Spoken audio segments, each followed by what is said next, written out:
මහානුභාව සම්පන්න දිව්‍යාංගනාවක් දැකලා මොගලන් මහරහතන් වහන්සේ අහනවා මොකද්ද කරපු පින කියලා. ඒසිකා කියන රටේ කඳු පෙදෙසක තමයි පන්නකත කියන රම්‍ය වූ නගරේ තිබුණේ. ඒහි තමයි මං හිටියේ. දවසක් ස්වාමීන් වහන්සේ නමක් පිණ්ඩපාතේ වැඩියා. මං උන්වහන්සේට ඇහැල මල් කලඹක් පූජා කළා. ඇහැල මල් පූජා කළා. දැන් අද කාලේ වගේ ස්වාමීන් වහන්සේලාට එහෙම මල් කලඹක් පූජා කරන එකක් නෑ නේද? නමුත් ඒක මෙහෙම වෙන්නේ නැද්ද? අපි කියමුකෝ අපි රුවන්වැලි සෑය වඳින්න යනවා ස්වාමීන් වහන්සේලා. එතකොට ඒ යන ස්වාමීන් වහන්සේලාට නෙළුම් මල් මිට දුන්නොත් ඒක මේ මල් පූජාවට එන්නේ නැද්ද? සෑය බෝධිය විහෙර වඳින්න යන. ඉතින් ඒ නිසා ඒ වගේ දැන් ඉස්සර නම් හිතේ ඇති වුණ පැහැදීමෙන් උන්වහන්සේලා ළඟ මල් ටිකක් තියලා වඳිනවා. සමහරට උන්වහන්සේලා වඩින මාවතට මල් දානවා. ඒව ඉතින් ඉස්සර කාලේ තිබ්බා. දැන් ඉතින් ඒ ස්වභාවය ගොඩාක් වෙනස් වෙලා.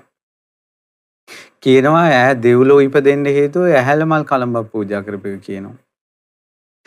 ඉතින් තවත් අප්‍රමාණ සැප විඳින දිව්‍යාංගනාවක් දැකලා මොගලන් මහරහතන් වහන්සේ ඈගෙනුත් අහනවා මොකද්ද කරපු පුණ්‍ය කර්මය කියලා. කියනවා ඒසිකා කියන රටේ කඳු පෙදෙසක තමයි පන්නකත කියන රම්‍ය වූ නගරේ තිබුණේ. එහෙ තමයි මං හිටියේ. දවසක් ස්වාමීන් වහන්සේ නමක් පිණ්ඩපාතේ වැඩියා. මං උන්වහන්සේට නිල් මානෙල් මල් කලඹක් පූජා කළා. බලන්න අපි අහලා තියෙනවා අඟුලිමාල මහරහතන් වහන්සේට නිල් මානෙල් පූජා කළා. දිව්‍ය ලෝකේ ගිය දෙවිවරු ගැන අපි අහලා තියෙනවා. ඒ වගේ අර මල් පූජාවේ ආනිසංස. ඊට පස්සේ ඈගේ විමානෙත් නිල් මල් වලින් පිරීලා තියෙන්නේ.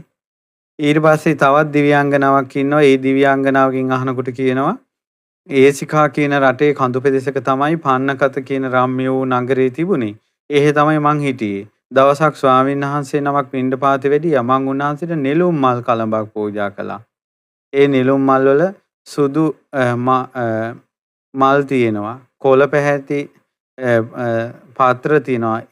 ඒ විලේ තමයි ඒ නෙළුම් මල් හැදිච්ච කියන්නේ විලෙන්ම කඩලා තමයි පූජා කරලා තියෙන්නේ. ඉතින් ඒ පිනෙන් තමයි කියනවා මට මෙච්චර ලස්සනක් හම්බ වුණේ. ඊට පස්සේ තව දිව්‍යාංගනාවකින් අහනවා මොගලන් මහරහතන් වහන්සේ.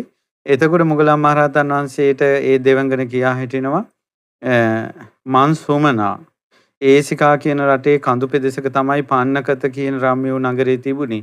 එහෙ තමයි මං හිටියේ. දවසක් ස්වාමීන් වහන්සේ නමක් පිණ්ඩපාතේ වැඩියා. මං උන්වහන්සේට ඇද්දල පැටින් යුතු දෑ සමම් මල් කැකුළු පූජා කළා. ඒ පිනෙන් තමයි මෙවැනි ලස්සනක් මට ලැබුණේ.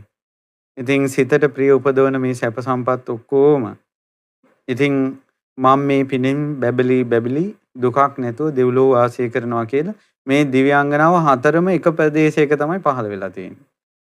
ඒතර මල් පූජාවේ ආනිසංස සංඝයාට පූජා කරලා තියෙන්නේ. ඒකට ඉස්සර ඒවා තිබිලා. ඉතින් දැන් වන්දනාව යන සංඝයාට මල් අතට ඒ සංඝයාගේ අතට මල් දෙන්න පුළුවන්. ඒ වගේ පින්කම් අද කාලේ කරගන්න පුළුවන්. ඉතින් බලන්න ඒ කරන දේ හිත පැහැදිලා කරන එකයි මේකේ තියෙන වටිනාමකම.